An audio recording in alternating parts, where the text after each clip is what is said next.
Was it a challenge to find you a fight? Yeah, I believe there was like 10 or 11 guys that had declined fights. And I mean, I know I have a lot of Muay Thai fights, but I have no MMA fights, and most of these guys were declining. Me and my coaches were actually talking, and Damien were talking about offering to pay people to fight me as well. But luckily, this kid was brave enough to fight me, so we didn't have to pay anyone this time.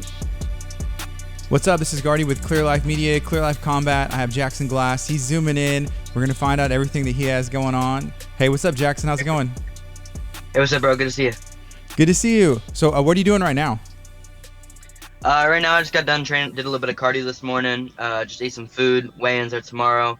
Packing up. I'm heading to Houston later today with my teammates Damien and Eldon, and or my coach Eldon, and I'll be leaving a little bit later today. Headed to Houston later. I mean, how excited are you right now? What are you feeling? I'm feeling pretty pumped. I got a lot of friends and family coming out to watch me. I feel like it's gonna be pretty loud in there, pretty jammed. Got a lot of people on my side, so it's gonna be pretty hype. Yeah. I want to talk a little bit about Dana White Contender Series with Kody Steele. I guess what happened from your perspective? You know Kody pretty well. What was going on? Yeah, so I mean, I found out Cody was fighting that guy a couple months ago, and when we looked at his record, we saw that he had a lot of like canceled bouts. He hasn't fought in 2 years. He's pulled out like many times. He pulled out of like PFL fights, a bunch of other stuff. So that was the biggest concern. I thought if the guy was gonna pull out, it would have been a little bit earlier, not 10 minutes before. And he pulled out twice in one night, which is very, very rare. I just feel like it's pretty crazy. It really sucks for Cody too. It's like he usually doesn't cut to 155, and then he cut all the weight. Makes 155. Like a professional, does everything, shows up, and then for his opponent not to show up and say he's not feeling it. It's different at an amateur level. If you don't have any fights, but I mean, this guy stepped in there with Alex Pereira, and he beat Alex Pereira, but I guess Cody's scarier than Alex Pereira. Yeah, that is. I mean, trying to find the bright side in a couple things. I was just like reading some comments because I don't even know how someone could react from that. That has to be pretty demoralizing. But you just get more time to prepare. People are obviously there's a lot of I guess recognition and stuff was brought to it last night. I think it should be more though. Oh, 100%. I mean, they said he's gonna get another opportunity on contenders this season, so he'll probably fight again and like hopefully fight again in 3 or 4 weeks. But I mean, another weight cut's not gonna be great. Making 155 isn't easy for him. So I want to talk a little bit about football because I always see that you share stuff to your stories. And football season just started, college and NFL. Who are your teams and how are you liking it so far? for college, I'm a big Hurricanes fan. My dad's always been a Hurricanes fan, and then for NFL, I'm a big Miami Dolphins fan. Me and my dad, we go to like multiple games every year. Biggest Dolphins fans there are. Yeah, what did you think about that Tyreek Hill situation that happened, and then the celebration that he did after the touchdown? Yeah, dude, that was probably the best celebration ever. I mean, the whole situation with him getting arrested right before the game, me and my dad were like, he's not gonna play. We got him on our fantasy teams. It's pretty stressful for sure. Then he goes out there, pops off as usual. It's pretty sick. Yeah, I saw some conspiracies that people were saying that some of the police officers maybe were trying to manipulate the fantasy football leagues and stuff like that, which is pretty funny. And man, it Uh, wouldn't surprise me. what's your predictions for I guess both the college and Dolphins and Hurricanes this year? What do you think's gonna happen? I think the Hurricanes will be pretty good. I think they'll make the playoffs. I think they have a good shot at winning the ACC. They got Cam Ward is really, really good. I think the Dolphins are gonna be good. It's the same thing every year. We're really good in September, pretty good in October. Then when it gets a little bit colder, we start to fall off. So we'll see where things go when it gets to December and January. Yeah. One of the other things I wanted to talk to you about was Level Black. I remember the first time I went to Brazilian Fight Factory, it was like a Level Black like manufacturing facility in there. I was like, dang, I was like, everybody has this stuff on, but they make really good gear. And what are your thoughts on that? When did you start working with them and why should someone check them out? I say probably like 3 years ago or 2.5 years ago, Cody really started hooking me up with them, and he got me put in with LXB and Clay. Like Clay's a great guy, he takes care of all his athletes, and they make great gear. They really changed in jiu-jitsu. I feel like when it comes to just like what you see people wearing, well, like the way people kind of come about. Like you see all the Andy Varela people, all the kids they have, like kids like Micah, Nakoa, like kids that's coming up, just killing people in tournaments, slamming people, doing backflips. It's just kind of changing the way I think jiu-jitsu is a little bit. Yeah, Cody really started hooking me up with them though, and then from there I've just been, repping them for the past like 3 years.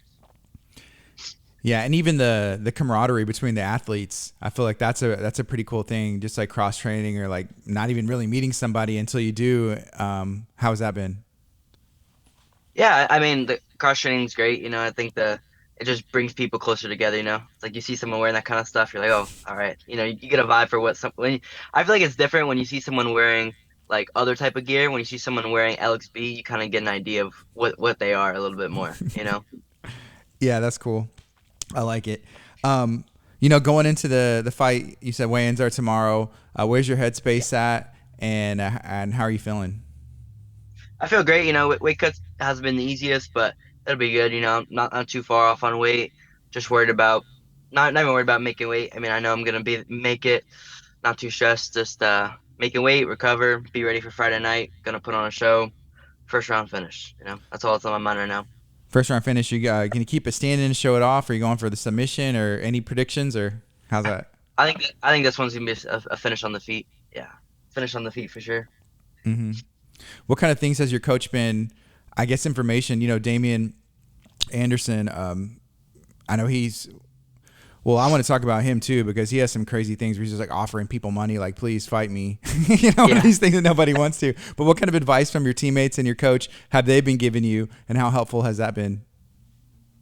Yeah, I mean, for this fight, there's saying make sure I stay patient. Nothing, don't rush things. I don't need to. I don't I feel like when I first started fighting Muay Thai, I'd rush things a little bit too much. But as I've grown to train with high level people, got more fights in my name, I've been a lot more patient in my fights and just taking my time. The finish will come.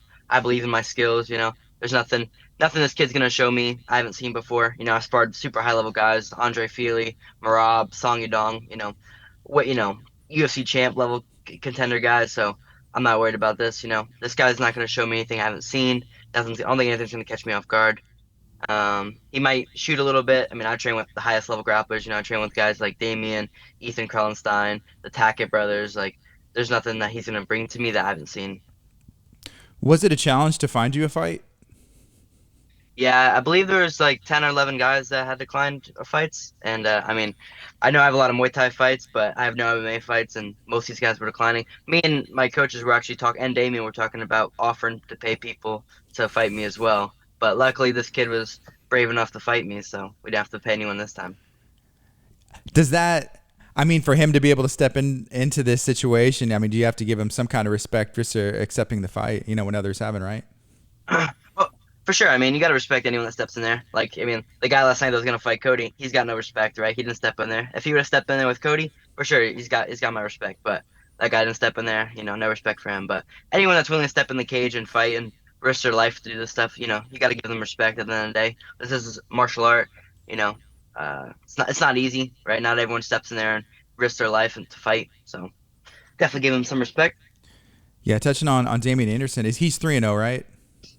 Yeah, 3-0. I feel like he has more fights. Just He has one amateur. yeah, I feel like he has, man. Because every time it's been highlights and finishes, and he's fought boxers. He's fought, just fight. He'll fight anybody, and to have to go and offer money, that is a pretty crazy thing.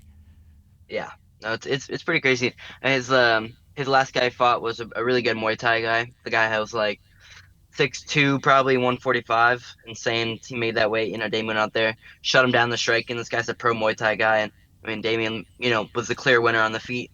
Took the guy down, finished him. The fight before that, he fought a boxer who had a record of like 33-2, 33-3, some crazy boxing record. Outstruck him on the feet. Damien makes improvements faster than like literally anybody I've ever seen.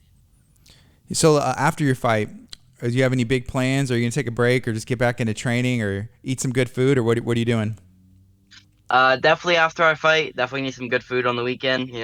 Watch some football, eat some good food, probably get a little, little fat, and then come back, try to fight again November 3rd. My teammate Damien's fighting November 3rd, so I want to try to get in the car with him and me and him go get two finishes. Awesome. Is there anything else that you would like to share? Nothing really. Just I'm really excited to fight on Friday. It's gonna be good to finally make my MMA debut. I haven't fought in I've done a lot of jiu-jitsu tournaments, but no Muay Thai or MMA in over a year. So I'm really looking forward to it. Fury always puts on great events. They got super high level guys on this card. It's a really stacked amateur card, and I'm just looking to show off for everybody. Awesome. I'm excited to be able to watch too. Jackson, thank you so much for making time, and we're gonna touch base after the event.